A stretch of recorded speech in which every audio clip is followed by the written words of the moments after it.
Hello everyone, my name is Glacian Pahimnayan and today I'll be discussing an important topic that impacts millions of lives globally, which is acute coronary syndrome. And we'll break it down into its three main categories, which is unstable angina, NSTAMI, and STAMI. So this video will give you a clear understanding of these conditions, their differences, and their implication for treatment. So first, what is acute coronary syndrome? So it is an emergent situation characterized by an acute onset of myocardial ischemia that results in myocardial death or myocardial infarction. So meaning acute coronary syndrome is caused by reduced blood flow to the heart.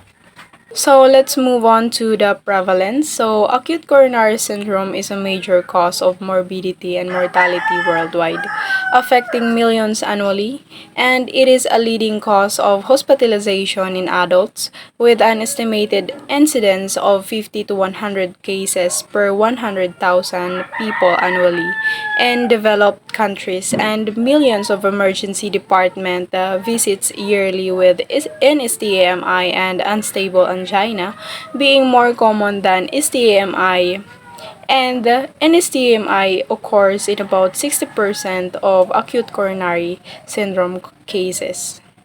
So the spectrum of acute coronary syndrome includes unstable angina, NSTAMI, and STAMI. So let's discuss first the unstable angina. So unstable angina occurs when the patient has symptoms of coronary ischemia without necrosis, presenting as new, worsening, or rest chest pain, but ECG and cardiac biomarkers shows no evidence of acute myocardial infarction. So basically, in unstable angina, the blood flow to the heart is being reduced because of atherosclerotic plaque rupture to the coronary artery, but is not completely blocked. And there is no permanent heart muscle damage, and unstable angina is a warning of a possible heart attack, or unstable angina can lead to a myocardial infarction.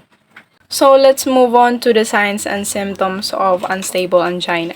So signs and symptoms includes chest pain at rest or with minimal exertion, pain that is more prolonged, severe, or frequent than stable angina, and pain may radiate to the jaw, shoulder, or arm, and shortness of breath, nausea, and sweating.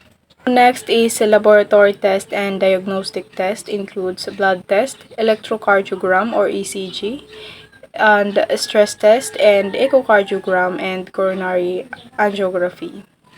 Next is medical management includes nitroglycerin to alleviate chest pain and improve blood flow, antiplatelet agents such as aspirin to prevent blood clots, and anticoagulants such as heparin to reduce clot formation, and beta blockers to reduce heart's workload and lower oxygen demand, and calcium channel blocker is an alternative for patients who cannot tolerate beta blockers, and statins such as to lower cholesterol and stabilize arterial plaques.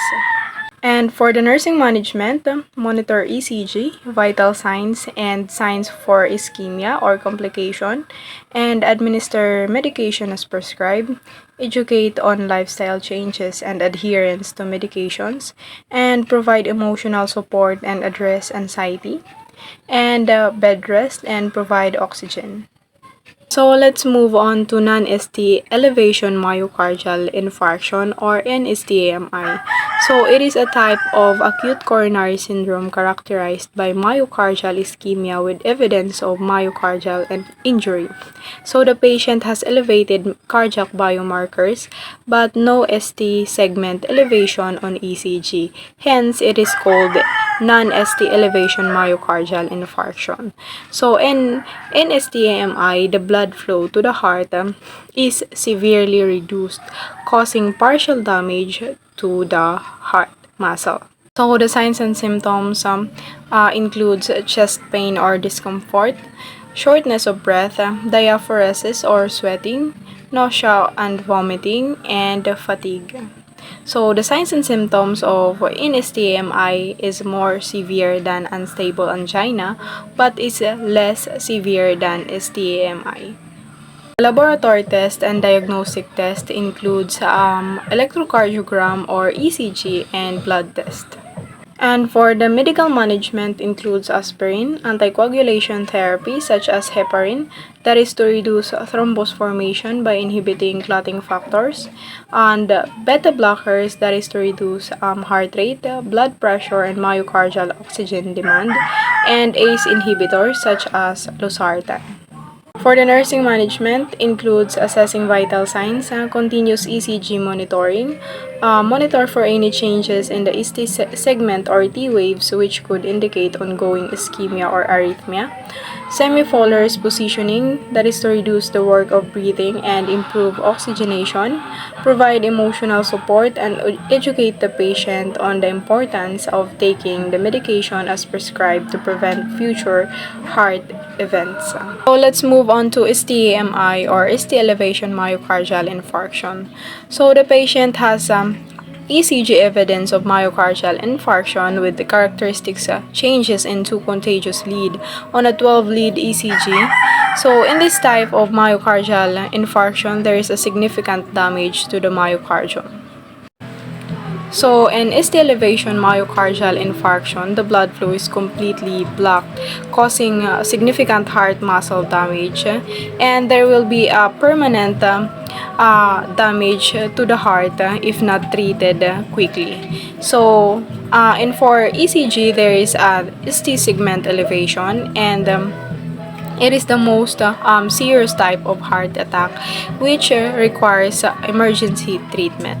So for the signs and symptoms includes chest pain, shortness of breath, nausea and vomiting, sweating or diaphoresis, dizziness or lightheadedness. For the laboratory test and diagnostic test includes ECG, which is the presence of ST segment elevation in at least two contagious leads, the cardiac biomarkers, and imaging echocardiography. The medical management includes oxygen therapy, morphine for pain management, aspirin, and nitroglycerin.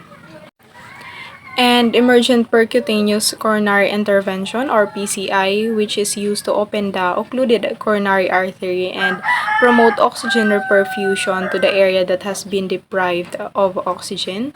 And also thrombolytics, which is the therapy that is initiated when primary PCI is not available or successful, and it is administered through IV with specific protocols. For surgical management, there is a coronary artery bypass grafting or CABG, which is a surgical procedure that is used to improve blood flow to the heart in individuals with severe coronary artery disease. Though it is not the first line treatment but is indicated if PCI is unsuccessful or cannot adequately address the blockage. For example, the cases of multiple severe blockage. Here is the pathophysiology of acute coronary syndrome. So first is there is atherosclerotic plaque rupture, whereas a plaque in the coronary artery becomes unstable and rupture. And because of the plaque in the coronary artery, there will be platelet activation and aggregation, where the platelets gather at the site of the rupture, initiating blood clot formation or thrombus formation, where a small thrombus or clot forms but does not completely occlude the artery. And because of the thrombus formation, there will be a reduced coronary blood flow, whereas the blood flow to the myocardium is being decreased, causing transient ischemia or the insufficient oxygen supply. And because of the reduced coronary blood flow to the myocardium, there will be myocardial ischemia without necrosis. So the oxygen-starved myocardium causes angina or chest pain, but does not lead to cell death. And the clinical manifestation includes no permanent myocardial damage, and biomarkers remain normal. And ECG changes may show transient ST segment or depression or T wave inversion but no ST elevation. And here is for NSTMI. First is atherosclerotic plaque rupture, whereas there is a plaque rupture and triggers the formation of a thrombus.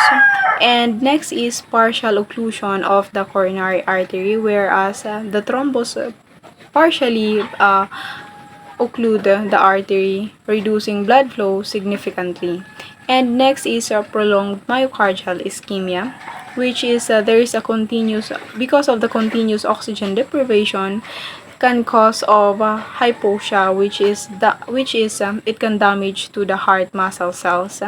And next is subendocardial myocardial necrosis. So the innermost layer of the heart muscle, which is the subendocardium, begins to die due to the insufficient oxygen. And the clinical manifestation includes mild myocardial damage, and the biomarkers or troponin are elevated and indicating myocardial injury. And for the ECG, the ST segment depression are present but no ST segment elevation. So here is for STEMI. So first is there is atherosclerotic plaque rupture, whereas a vulnerable plaque ruptures exposing its contents to the bloodstream, and there will be a rapid thrombus formation. A large thrombus forms completely occlude the coronary artery. So next is total interruption of blood flow, which is the blood flow of the myocardium is entirely blocked, leading to immediate ischemia. And next is severe and prolonged myocardial ischemia, whereas the entire thickness of the myocardium becomes deprived of the oxygen, and there will be extensive myocardial necrosis, whereas a large areas of the myocardium due to the prolonged ischemia. And next is scar tissue formation, whereas the dead myocardial tissue is eventually replaced by the scar tissue, impairing the heart's contractile function. So here is the key differences. For unstable angina, there is chest pain at rest, no biomarker elevation, no permanent damage to the heart. And for non-ST elevation myocardial infarction, there is chest pain and ST depression elevated, biomarkers such as troponin, CKMB, and partial damage to the heart muscle. And for STEMI, there is chest pain and ST elevation and elevated biomarkers. So let's move on to prognosis. For NSTMI, variable depending on the size of the infarction, the time to treatment, and complications. Early intervention improves survival generally. Better outcomes with early PCI. And for unstable angina, better prognosis than NSTMI but requires prompt management to prevent progression to myocardial infarction. Good prognosis with early intervention but higher risk to progression to NSTMI or STMI. And for STMI, the prognosis varies based on the time to reperfusion, infarct size, and presence of complications such as heart failure or arrhythmias.